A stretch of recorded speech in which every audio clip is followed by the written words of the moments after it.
இனிய நாமத்தினாலே உங்கள் அனைவருக்கும் இனிய புத்தாண்டு நல்வாழ்த்துக்களை தெரிவித்துக் கொள்கிறேன். இந்த வருடம் 2025 வருடம் ஆண்டவர் நமக்கு கொடுக்கிற வாக்குத்தத்தம் ஏசாயா 43வது அதிகாரம் 19வது வசனம். இதோ நான் புதிய காரியத்தை செய்கிறேன். ஹல்லேலூயா. கர்த்தர் இந்த வருடம் நமக்கு ஒரு புதிய காரியத்தை, புதிய ஆசீர்வாதமான வாசல்களை, புதிய உயர்வை, புதிய கிருபைகள், புதிய அபிஷேகம், புதிய ஊழியங்கள், புதிய புதிய காரியங்கள் நம் வாழ்வில் செய்து நம்மளை மகிழ பண்ண போகிறார். நான் புதிய காரியத்தை செய்கிறேன் என்று சொன்ன கர்த்தர் தன்னை எவ்வாறு இந்த அதிகாரத்தில் தன்னை அறிமுகப்படுத்திக் கொண்டார் என்று பார்ப்போமா?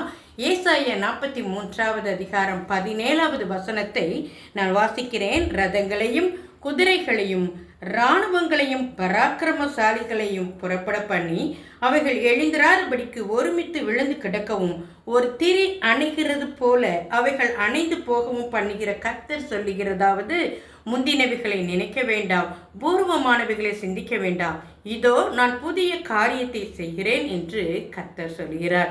எல்லாருக்கும் தெரியும், இஸ்ரவேல் ஜனமக்கள் எகிப்தில் அடிமையாக இருக்கும் பொழுது ஆண்டவரை ஆராதிப்பதற்காக அந்த அடிமைத்தனத்திலிருந்து ஆண்டவர் மீட்டு வெளியே கொண்டு வந்தார்.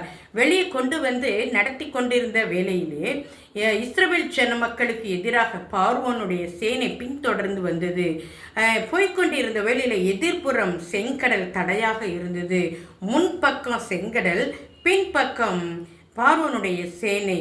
என்ன செய்வதென்றே தெரியாத நிலைமை. அந்த நேரத்தில் ஆண்டவர் ஒரு புதிய காரியத்தை தன் ஜனத்துக்காக செய்தார். செங்கடலை இரண்டாக பிளந்து இஸ்ரவேல் ஜன மக்களை எதிரிகளின் கைகளுக்கு விலக்கி காத்ததோடு மட்டும் அல்லாமல் அந்த எதிரிகளை அந்த செங்கடலிலே அழித்து விட்டார், மூழ்கடிக்க விட்டார்.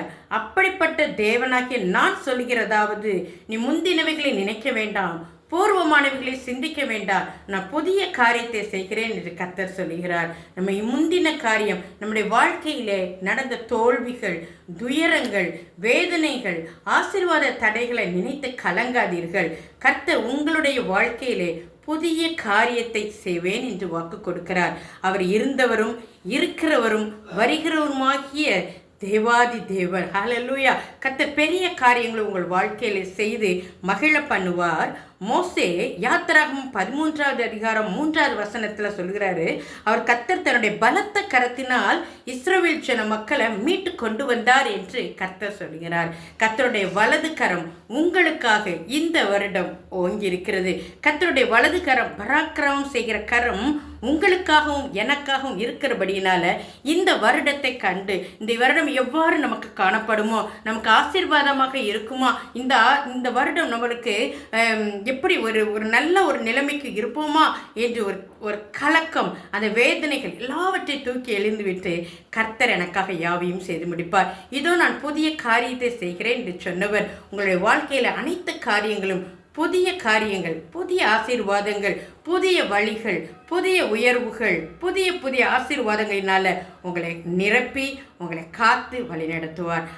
அதனால் யாருமே கலங்காம ஆண்டவருடைய பாதத்தை உறுதியை பிடித்து கொண்டு அவரையே தினமும் நம் பின்பற்றுவோமாக. கர்த்தர் தாமே உங்கள் அனைவரையும் ஆசீர்வதிப்பார். Wish you all the happy new year. God bless you. God bless you all.